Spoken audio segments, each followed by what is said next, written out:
আসসালামু আলাইকুম ওয়া রাহমাতুল্লাহি ওয়া বারাকাতুহু।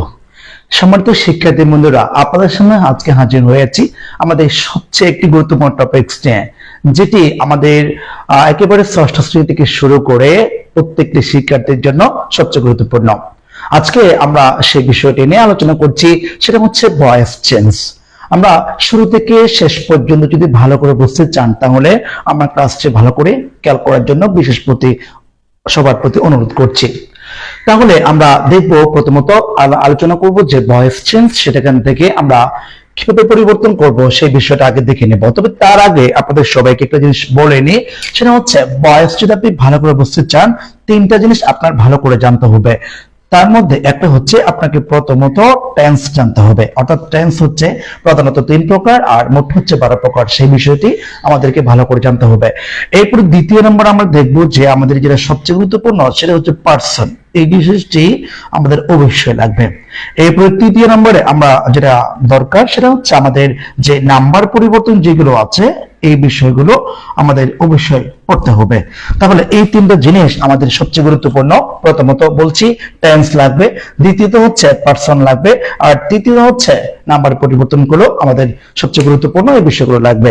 আর ভয়েস বোঝার জন্য প্রথমত এই জিনিসগুলো আপনাকে একবার পড়ে নিতে হবে। তাহলে আমরা এখন শুরু করি। তারপরে এইগুলো জানার পরে আপনাকে শিখতে হবে যে আমরা ভয়েস পরিবর্তন করার যে সাধারণ যে নিয়মগুলো আছে সেগুলো একবার দেখে নেব। প্রথমত আমি এখানে বলে দিয়েছি যে আমরা যে অ্যাক্টিভ থেকে প্যাসিভ করব বা প্যাসিভ থেকে অ্যাক্টিভ করব, এই তিনটা নিয়ম বা এই চ্যানেলের যে তিনটা নিয়ম দিয়েছি, এই নিয়মগুলো আপনাদের সবার জন্য গুরুত্বপূর্ণ। তার মধ্যে থেকে আমরা এক নম্বরে দেখে নিব যে একটি ভয়েসের সাবজেক্টটি আর প্যাসিভ ভয়েসের অবজেক্টে রূপান্তর হবে।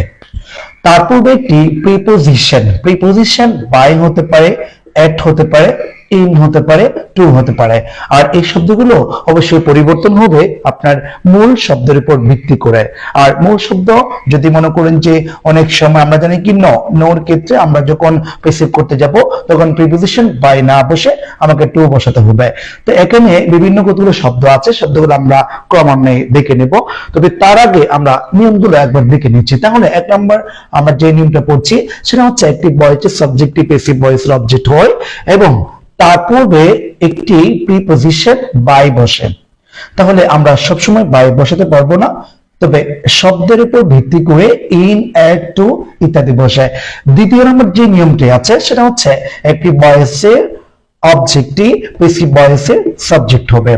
তৃতীয় নম্বর আমরা দেখতে পাচ্ছি যে একটি ভয়েসের মূল ভার্বটি প্যাসিভ ভয়েসের ফার্স্ট পার্টিসিপল ফর্ম হবে, অর্থাৎ V3 হবে। আমরা জানি কি V3 আমাদের ভার্বের তিনটে ফরম্যাট আছে, একটা হচ্ছে V1, একটা V2, একটা হচ্ছে V3। V1 মানে হচ্ছে ভার্বের সিম্পল ফর্ম বা প্রেজেন্ট ফর্ম, আর V2 মানে হচ্ছে ভার্বের পাস্ট ফর্ম, আর V3 মানে হচ্ছে ভার্বের ফার্স্ট পার্টিসিপল ফর্ম। তাহলে আমরা যখন প্যাসিভ করতে যাব, তাহলে আমাদের অবশ্যই কি করতে হবে, ভার্বে বা V3 করতে হবে, অর্থাৎ ভার্বের ফার্স্ট পার্টিসিপল ফর্ম বসাতে হবে। এবং তার পূর্বে আমরা দেখব যে একটি ভয়েসের টেন্স অনুসারে, এরপরে আমরা প্যাসিভ ভয়েসের সাবজেক্টের উপর ভিত্তি করে আমরা এখানে কি বসাবো, অক্সিলারি ভার্বগুলো বসাবো। তাহলে আমরা দেখতে পাচ্ছি যে এই তিনটা নিয়ম আমরা যদি ভালো করে জানি, ভালো করে বুঝি, তাহলে আমরা ভয়েসগুলো একেবারে শর্টকাট করে আমরা পরিবর্তন করতে পারবো।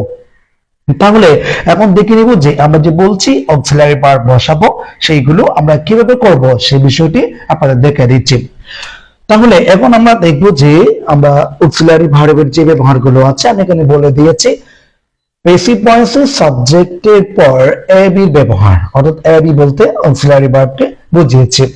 তাহলে এখন এবি ভার্বগুলো কেমনে বসাবো, সেটা হচ্ছে যে প্রথমত আমার মূল বাক্যটা যদি প্রেজেন্ট ইনডিফিনিট টেন্স হয়, তাহলে প্যাসিভ সাবজেক্টের পূর্বে সাবজেক্ট অনুসারে আমাকে এম, এস আর একটা হচ্ছে আর। তাহলে কখন এম বসাবো, আমার প্যাসিভের সাবজেক্ট যদি আই হয়, তাহলে সেই ক্ষেত্রে আমরা এম বসাবো। আর প্যাসিভের সাবজেক্ট যদি থার্ড পারসন সিঙ্গুলার হয়, সেই ক্ষেত্রে আমরা ইজ বসাবো। আর প্যাসিভের সাবজেক্ট যদি থার্ড পারসন সিঙ্গুলার বা ফার্স্ট পারসন ছাড়া অন্য কোনো কিছু হয়, সেক্ষেত্রে আমরা আর বসাবো। তবে ফার্স্ট পারসন কিন্তু আই হলে সেক্ষেত্রে এম বসবে, উই হলে আমাদের অবশ্যই আর বসাতে হবে।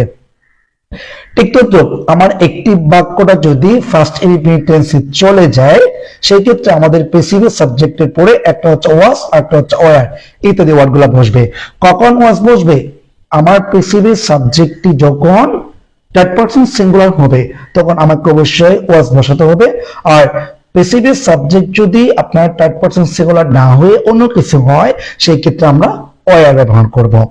তারপরে আমরা দেখবো যে আমার একটি বাক্যটা যদি ফিউচার ইনডিফিনিটে চলে যায় সেই ক্ষেত্রে আমরা প্যাসিভ সাবজেক্টের পরে শ্যাল বি আর হচ্ছে উইল বি এই ওয়ার্ডগুলো ব্যবহার করব।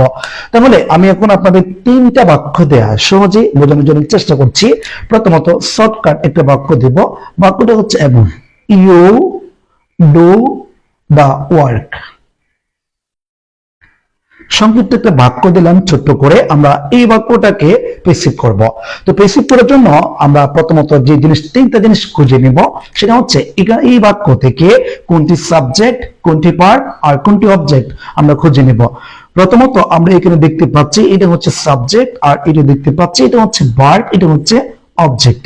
তাহলে এখন আমরা এটা প্যাসিভ করার জন্য কি করব, ওই যে আমাদের যে নিয়মগুলো আছে সেই নিয়মগুলো অনুসারে আমরা একটা প্যাসিভ করে দেখাবো। প্রথমত আমরা এই নিয়মে বলেছি যে একটিভ সাবজেক্টিভ প্যাসিভের অবজেক্ট হয়ে যাবে, অর্থাৎ এখান থেকে যে সাবজেক্ট আছে সেটা এখানে অবজেক্টে পরিণত হবে। তার পূর্বে একটি প্রিপোজিশন বাই বসাতে হবে যে বলেছে। তারপর 2 নাম্বার নিয়মটা হচ্ছে একটিভের অবজেক্টিভ প্যাসিভের সাবজেক্ট হবে, অর্থাৎ দা ওয়ার্ক। দা ওয়ার্ক বসালাম। তারপরে আমরা কি করব, আমাদের যে মূল ভার্বটা আছে 3 নাম্বার নিয়মটা, মূল ভার্ব যেটা আছে এই মূল ভার্বটি আমরা অবশ্যই B3 করব। B3 হচ্ছে ডান। অর্থাৎ আমরা জানি কি ভার্বের 3টে ফরম্যাট আছে। আমি যদি বলতে চাই যেমন ডু হচ্ছে B1, এরপর ডিড হচ্ছে B2 আর একটা হচ্ছে ডান, এটা হচ্ছে B3। মানে এটা B1, এটা B2, এটা হচ্ছে B3।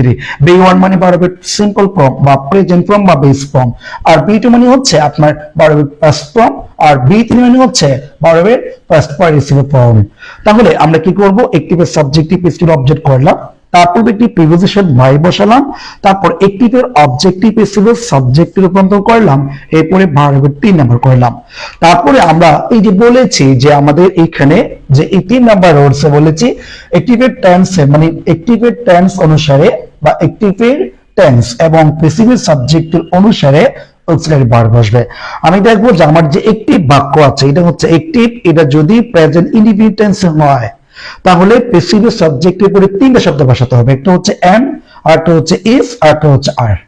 সেই ক্ষেত্রে আমরা এখন দেখে নিব যে আমাদের যে সাবজেক্টটা আছে এটা হচ্ছে টিএস। টিএস মানে আমি সাধারণত বুঝি কি থার্ড পারসন সিঙ্গুলার, আর এটা যদি থার্ড পারসন সিঙ্গুলার হয় তাহলে আপনাকে এখানে অবশ্যই ইজ বসাতে হবে। তাহলে আমরা দেখলাম যে প্রেজেন্ট ইনডিফিনিট টেন্সকে আমরা কিভাবে একটিভ থেকে প্যাসিভ করব সেই নিয়মটি। এখন আমরা দ্বিতীয় বাক্য করব। দ্বিতীয় বাক্য হচ্ছে সেটাকে আমরা ফার্স্ট ইনডিফিনিট টেন্সে চেঞ্জ করব। কিভাবে করব, যে এখানে যে B1 আছে আমরা শুধুমাত্র এই B1টাকে B2 করে দেব। B2 করলে তখন কি হয়ে যাবে, সেটা ফার্স্ট ইনডিফিনিট টেন্সে চলে যাবে। তার মানে এখন যে সাবজেক্টে আছে এটা হচ্ছে ভার্ব, এটা হচ্ছে অবজেক্ট। আমরা এটা প্যাসিভ করতে চাই, প্যাসিভ করলে এই 3টে নিয়মে আমাকে অনুসরণ করতে হবে। তারপর আমরা দেখব যেমন এটা সাবজেক্টে আছে আমরা এই সাবজেক্টটাকে অবজেক্টে রূপান্তর করব। তারপর একটি প্রিপোজিশন বাই দেব, তারপর অবজেক্টটিকে আমরা সাবজেক্টে রূপান্তর করব। তারপর এখানে কি আছে, সাবজেক্টে রূপান্তর করলাম।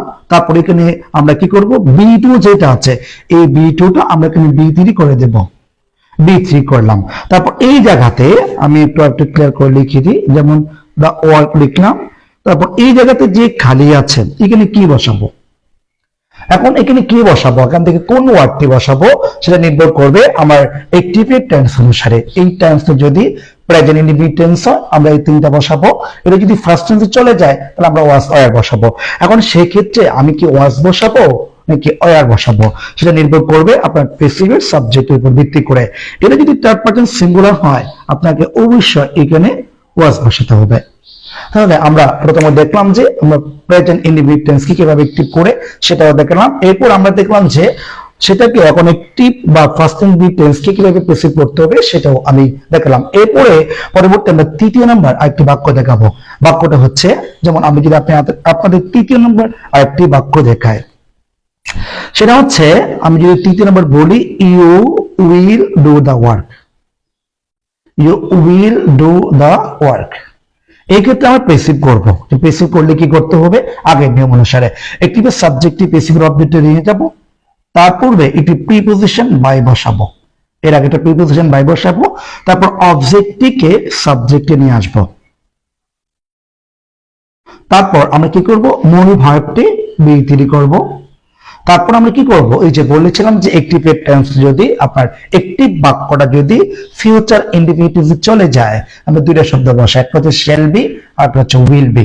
তাহলে এখন আমরা কি করব? এখানে the work third person singular, আমাদের প্রাচীন নিয়ম অনুসারে আমরা third person singular will be বসাই, আর যদি ফার্স্ট পারসন বা প্লুরাল হয় সেক্ষেত্রে আমরা শ্যাল বি বসাই। কিন্তু বর্তমান নিয়ম অনুসারে আধুনিক গ্রামার যেখানে আছে সেখানে সব জায়গাতেই উইল বি ইউজ করা যাবে।